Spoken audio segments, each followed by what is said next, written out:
Salut les amis, j'espère que tout le monde va bien, on est parti, on se retrouve, nouvelle vidéo spéciale Mercato, ça bouge beaucoup, hein. Le Mercato va bientôt se terminer, bon on a encore à peu près 3 semaines devant nous d'informations transfert, mais là on entre évidemment dans le vif du sujet, les championnats vont bientôt reprendre, et donc cette fenêtre estivale de transfert va bientôt aussi se terminer, donc ça commence à bouger très sérieusement sur certains dossiers. On va démarrer du côté des Hammers de West Ham, encore une belle recrue pour West Ham déjà depuis quelques jours. Déjà sur la semaine dernière on avait eu pas mal de bonnes recrues côté Hammers. Et bien nouvelle recrue, un joueur expérimenté, international anglais aussi, Aaron Wan-Bissaka s'engage du côté de West Ham. Il arrive en provenance de Manchester United où il a eu quand même beaucoup de difficultés à s'imposer chez les Red Devils, et puis du côté de Manchester United on mise sur un autre dossier dont on a parlé dans quelques instants. Ça devenait de plus en plus compliqué pour lui du côté de Manchester United. Il y a eu aussi malheureusement pour lui beaucoup de pépins physiques, donc voilà, il va s'engager du côté de West Ham, encore une fois une équipe ambitieuse du côté des Hammers. Ça va tourner le deal autour des 15 millions d'euros pour Manchester United. On enchaîne, on va du côté de la Juventus qui a envoyé une nouvelle offre à l'Atalanta Bergame, qui va d'ailleurs jouer la finale de Super Coupe d'Europe dans quelques jours maintenant, dans 3 jours maintenant face au Real Madrid. Une nouvelle offre pour Teun Koopmeiners, qui est une offre conséquente, quand même, à 55 millions d'euros, bonus compris, transmis par la Juventus. Donc c'est dire si les Turinois ont très envie de signer le néerlandais. Ça serait peut-être, si ça se fait, le milieu de terrain le plus cher de l'histoire du championnat italien. Donc ça pourrait être quand même une grosse arrivée. C'est un super profil, il est très doué. C'est quelqu'un qui a une qualité incroyable techniquement, et qui physiquement dans la lecture du jeu est très à l'aise. C'est un milieu de terrain hyper complet qui apporte beaucoup offensivement, qui est capable aussi de travailler défensivement. Il a beaucoup de références maintenant au plus haut niveau, et il est considéré comme un très bon milieu de terrain de Serie A. Donc voilà, la Juve est déjà sur le dossier depuis quelques semaines. On verra si l'Atalanta accepte ces 55 millions d'euros. C'est quand même une somme énorme pour les Bergamasques, qui pourraient évidemment s'en servir pour réinvestir. L'Atalanta est une équipe qui est connue pour souvent réaliser de jolis coups mercato. On continue, on va du côté de Leicester, les Foxes de retour en première ligue, et qui ont entamé des discussions avec Wilfried Zaha, qui on le rappelle évolue du côté de Galatasaray, et où il est arrivé déjà depuis 1 an maintenant.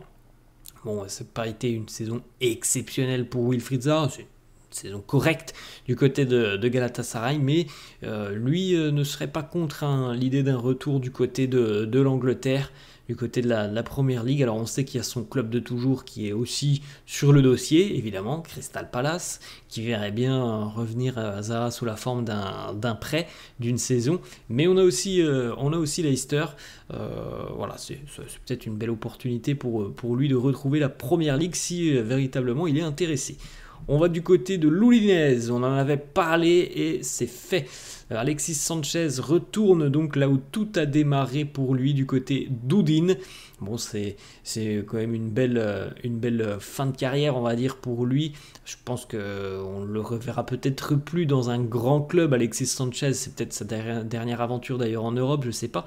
En tout cas, c'est beau de voir un joueur qui revient là où tout a démarré pour lui, du côté de l'Udinese. Il sait que la saison, elle va être compliquée. Udine est une équipe qui lutte en général pour son maintien. L'année dernière, ce fut d'ailleurs très compliqué pour les joueurs du Frioul, mais voilà, l'expérience d'Alexis Sanchez va faire, je pense, beaucoup de bien du côté de l'Udinese. On enchaîne, on va du côté des Blues de Chelsea, encore une fois, un jeune qui arrive du côté de Chelsea, le jeune gardien Mike Penders, jeune gardien de Genk en Belgique, qui s'engage donc avec les Blues de Chelsea, gardien né en 2005, donc il a à peine 19 ans, 20 millions d'euros, encore une fois, transmis par Chelsea, qui a décelé en Penders un potentiel exceptionnel. Alors, de toute façon, Chelsea et tous les jeunes qu'ils achètent, hein, évidemment que selon les scouts de Chelsea, il doit y avoir un potentiel énorme chez tous les jeunes qu'ils achètent, parce que c'est quand même incroyable. Hein. Chelsea, ils ont un effectif, mais il y a des joueurs de partout, de partout, de partout. Bref, lui, il va tout de même rester du côté de Genk en Belgique, où il évoluait la saison passée avec les moins de 23. Je crois que depuis le début de saison, là, donc depuis à peu près 15 jours, je crois qu'il évolue avec l'équipe A de Genk en Belgique. Normalement, il arrivera l'été prochain du côté de Chelsea. Alors évidemment, je pense que du côté de Chelsea, on aimerait voir en Mike Penders peut-être une histoire un peu similaire à celle de Thibaut Courtois. On poursuit du côté de Marseille, l'OM qui a de nouveau transmis une offre à Arsenal pour Eddie Nketiah. Les négociations ont repris. Nketiah reste toujours intéressé par l'Olympique de Marseille, par le projet phocéen, mais les discussions sont quand même très compliquées avec Arsenal qui n'a pas forcément très envie de le lâcher à moins de 30-35 millions d'euros, donc c'est quand même une grosse somme. Marseille a déjà pas mal investi aussi sur ce mercato, donc il est évident que ça semble compliqué que l'OM puisse poser ces 30 ou 35 millions d'euros. Donc voilà, on essaye de discuter, de tomber d'accord avec les Gunners sur peut-être un prêt payant. Enfin, c'est quand même assez compliqué, hein. Comme dit le dossier Eddie Nketiah, les Gunners restent assez fermes, hein, dans leur position pour le moment, hein. Ils sont pas très enclins à baisser le prix. On poursuit les amis du côté de la Fiorentina. David De Gea s'est engagé du côté de la Fiorentina. L'accord est en place, un contrat d'1 an pour le moment pour le géant espagnol. Peut-être une saison supplémentaire, c'est une option dans le contrat. En tout cas, tout est ok. Il s'engage chez une équipe très joueuse en Italie, avec un beau cadre de vie du côté de Florence. On sait que sur les dernières années, c'était compliqué à Manchester United. Il a même envisagé de prendre sa retraite, hein, cet été, David De Gea. Bon, ça fait plaisir de le revoir dans une belle équipe de Serie A. C'est un gardien quand même relativement très expérimenté, David De Gea. C'est sûr que c'est plus la référence qu'il était il y a 5-6 ans maintenant, mais ça reste quand même quelqu'un qui, à mon avis, va quand même apporter beaucoup, hein, du côté de la défense de la Viola. On poursuit les amis du côté des États-Unis, le LA Galaxy qui signe donc Marco Reus depuis son départ du Borussia Dortmund. Voilà, certains clubs ont essayé d'attirer Marco Reus, mais bon, très rapidement on a compris que ça allait certainement être les États-Unis pour lui. Un contrat d'1 an et demi jusqu'en décembre 2025, plus une année certainement en option. Voilà, c'est une belle fin de carrière pour lui qui voulait certainement aussi découvrir les États-Unis, pour Marco Reus qui a fait les beaux jours du Borussia Dortmund. On poursuit, on retourne à Chelsea, comme tout à l'heure. Même profil, même dossier, encore un jeune joueur qui arrive du côté des Blues de Chelsea. Le jeune Aaron Anselmino, défenseur central, lui aussi c'est un 2005, donc il a tout juste 19 ans. Je vous en avais déjà parlé. Il a même pas joué 2 matchs, je crois, avec l'équipe A de Boca Juniors. Et bien il s'engage du côté de Chelsea, à peu près 25 millions d'euros, c'est quand même incroyable. Il est prêté jusqu'à la fin de saison dans son club de Boca Juniors, puis ensuite il arrivera du côté de Chelsea. C'est fou, Chelsea va dans tous les sens. J'espère pour eux que ça sera fructueux dans les prochaines années, et que peut-être que, en tout cas j'espère, vu le nombre de joueurs qu'ils recrutent, de jeunes joueurs qu'ils recrutent, j'espère que dans le lot, il y aura quand même 1 ou 2 jeunes qui vont complètement percer, et que les Blues vont donc avoir réalisé un gros coup. Mais il est évident qu'en recrutant autant de jeunes joueurs, il y aura des échecs. Ça, c'est une certitude. J'espère pour eux qu'il y aura des réussites, parce qu'ils ont quand même misé beaucoup, hein. Si on fait le calcul depuis l'arrivée de Todd Boehly, je pense qu'il y a beaucoup d'argent qui ont été investis par les Blues de Chelsea, pour un rendement déjà sur les terrains qui n'est pas exceptionnel, hein. Au vu de la pré-saison, là en plus, il est quand même très moyen. Ils ont du mal à trouver, l'entraîneur Mariska a quand même du mal à trouver un 11, et puis il y a quand même beaucoup de jeunesse, très peu d'expérience. C'est particulier, hein, du côté de Chelsea, mais bon, voilà, c'est la ligne directrice visiblement, hein, du nouveau propriétaire Todd Boehly. Il faut acheter à peu près tous les jeunes crack, entre guillemets, de la planète. On poursuit du côté de l'Étoile Rouge de Belgrade. L'ancien Marseillais Nemanja Radonjic pourrait revenir en Serbie du côté de l'Étoile Rouge. C'est une possibilité sérieuse sur ce mercato. Radonjic a plusieurs options, l'Espagne, l'Italie, la Turquie, l'Arabie Saoudite, mais il n'écarte pas la piste évidemment de revenir au pays du côté de l'Étoile Rouge. On va cette fois-ci du côté de Marseille, où l'OM donc est sur le dossier Nketiah. L'OM est aussi là, sur le dossier Eli Wahi, mais je vous en avais parlé, je crois, il y a 4 ou 5 jours. Hein. Je vous avais dit, Marseille a transmis une offre à Lens de 20 millions d'euros. Évidemment, je vous l'avais dit, hein, Lens a dit non. Les Lensois demandent entre 30 et 35 millions d'euros, c'est ce que je vous avais annoncé. Ils l'ont recruté 30 millions il y a un an. Donc pour Lens, ça serait une perte énorme de le vendre à 20 millions d'euros. Donc c'est bien logique, Lens demande 30-35 millions d'euros pour Eli Wahi. On l'a dit, Marseille ne les a pas posés pour Nketiah. Ça semble difficile d'imaginer que l'OM les posera pour Eli Wahi. Et il y a d'autres équipes intéressées, Chelsea, West Ham ou encore Leicester, qui sont sur le dossier Eli Wahi. Les 3 clubs que l'on vient de citer, évidemment, ont plus les moyens de poser 35 millions que l'Olympique de Marseille. Donc ça semble compliqué de voir que d'imaginer que Wahi jouera à Marseille, à moins que Lens ne revoie ses exigences à la baisse, mais ça ne semble pas être prévu. Martin Zubimendi aurait donné son accord pour rejoindre Liverpool. Maintenant, il faut que les Reds puissent tomber d'accord avec la Real Sociedad. Clause libératoire à 60 millions d'euros pour Zubimendi. Très bon joueur. Hein. On n'en entend pas beaucoup parler. Alors pour ceux qui suivent la Liga, voilà, c'est quand même un nom qui est assez connu en Espagne parce que il a quand même des aisances techniques très largement au-dessus de la moyenne, très bonne vision du jeu, il donne beaucoup de bons ballons à ses coéquipiers. C'est un pur milieu espagnol, Zubimendi, très à l'aise techniquement, très bonne vision du jeu. Maintenant, c'est 60 millions d'euros. Voilà, si Liverpool veut aller le chercher, le dénicher du côté de la Real Sociedad. On poursuit. Le Barça aurait démarré des discussions avec les représentants de Kingsley Coman. Le Barça a été mis au courant qu'un prêt était possible pour Kingsley Coman. Alors il faut savoir que le Barça n'est pas seul. Le PSG est toujours aussi présent sur le dossier Coman. Ça serait beau, pourquoi pas, de revoir Coman sous les couleurs du Paris Saint-Germain. En tout cas, le Bayern semble ouvert à un départ de Coman sous la forme d'un prêt.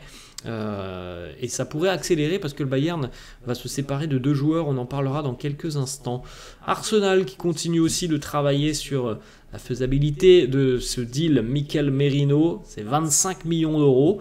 C'est moins cher évidemment que Zubimendi, hein.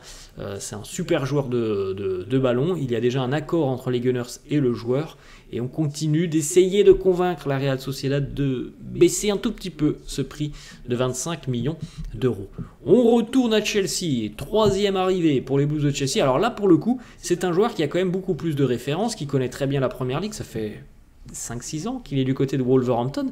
L'attaquant portugais Pedro Neto, international portugais, s'est engagé du côté de Chelsea. Un long contrat pour lui jusqu'en 2030, plus une saison en option. Je crois que c'est plus de 50 millions d'euros, me semble-t-il, pour Pedro Neto.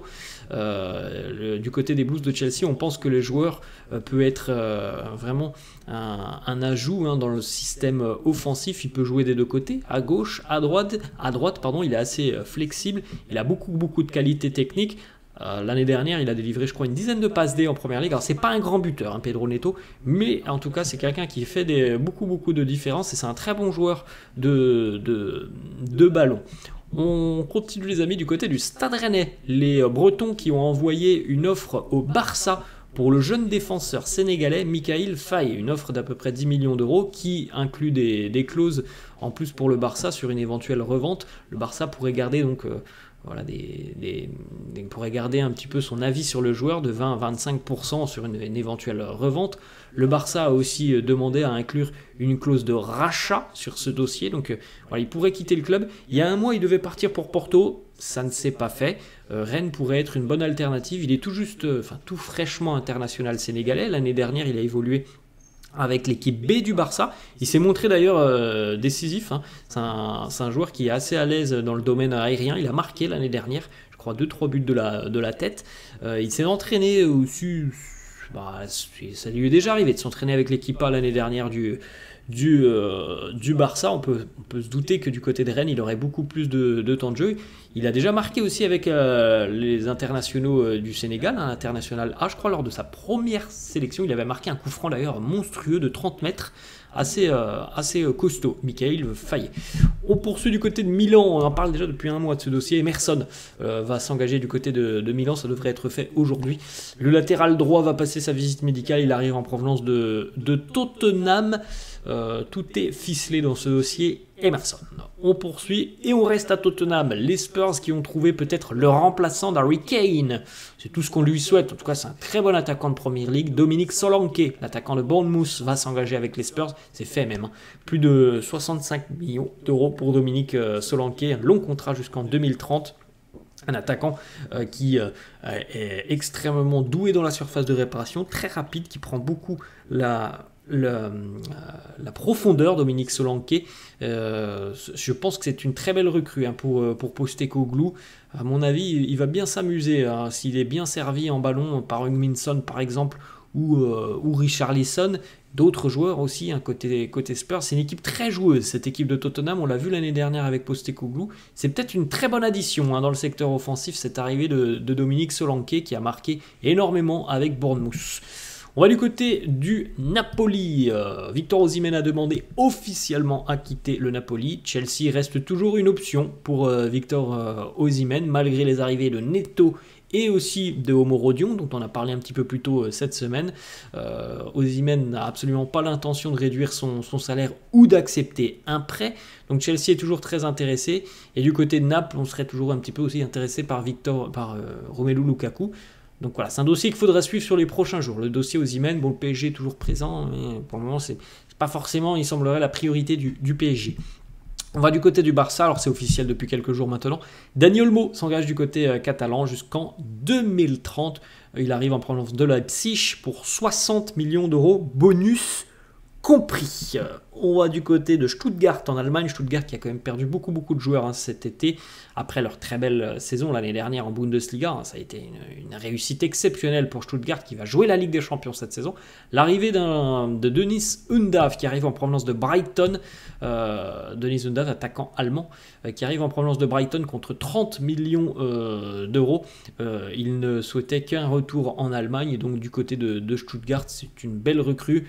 On a perdu par exemple Serhou Guirassy, hein, il avait fait une saison exceptionnelle, donc Undav va avoir beaucoup de pression sur les épaules, mais il connaît très bien l'Allemagne, il est allemand, il a déjà évolué dans le championnat allemand, il a fait aussi les beaux jours de l'Union Saint-Gilloise du côté de la Belgique avant de rejoindre Brighton, où ça fut compliqué quand même du côté de Brighton, il n'a pas eu énormément de temps de jeu. On poursuit les amis, on va terminer je crois, on va bientôt terminer en tout cas cette information. On en parlait tout à l'heure, à Manchester United qui laisse donc partir Aaron Wan-Bissaka, mais le remplaçant il est tout trouvé, puisque normalement dès demain, ce lundi, Manchester United prévoit d'annoncer l'arrivée de Matthijs de Ligt et de Noussair Mazraoui, le néerlandais et le marocain devraient donc s'engager tous deux du côté de Manchester United, deux joueurs bien connus d'Erik ten Hag, du côté de l'Ajax notamment. Le Bayern a accepté donc 45 millions plus 5 millions pour De Ligt et 15 millions plus 5 de bonus aussi pour Mazraoui. Donc au total, on est sur 70 millions d'euros pour les deux joueurs qui vont arriver donc du côté de Manchester United. Contrat de 5 ans pour les deux joueurs. Voilà, deux grosses recrues dans le secteur défensif pour les Red Devils, et ça va permettre aussi au Bayern financièrement peut-être de pouvoir aller chercher Désiré Doué. Bon, on verra. Voilà, hein, on verra. On sait que le PSG est sur le dossier. On sait que Doué va bientôt donner sa réponse. Deux informations pour terminer. Oui, c'est ça. Sherhendour, probablement le milieu de terrain, jeune milieu de terrain italien du Paris Saint-Germain, qui quitte le PSG sous la forme d'un prêt du côté du Beşiktaş en Turquie. Donc il va trouver, je pense, beaucoup de temps de jeu là-bas. Et il va trouver quand même une exigence du haut niveau. Hein. Il aura la Coupe d'Europe. Et puis le Beşiktaş, c'est une équipe très ambitieuse cette année qui va tenter de se mêler à la lutte, à la bagarre pour le titre de champion de Turquie. Il reviendra à Paris l'année prochaine, peut-être avec un autre statut. Et puis on termine Fabio Carvalho, qui lui s'engage du côté de Brentford. Une très belle saison en prêt du côté de Hull pour Fabio Carvalho. C'est un joli transfert, 20 millions fixes, plus à peu près 7 millions de bonus, plus des pourcentages à la revente pour Liverpool. Donc un joli transfert pour un joueur qui est assez doué techniquement, qui est un bon buteur. Et du côté de Brentford, je pense qu'il aura le temps de jeu qu'il souhaite. Voilà les amis, la fin de cette vidéo. J'espère que ça vous a plu. N'hésitez pas comme d'hab à lâcher un petit pouce bleu. N'hésitez pas non plus à vous abonner à la chaîne. Je vous laisse et je vous dis à la prochaine. Ciao!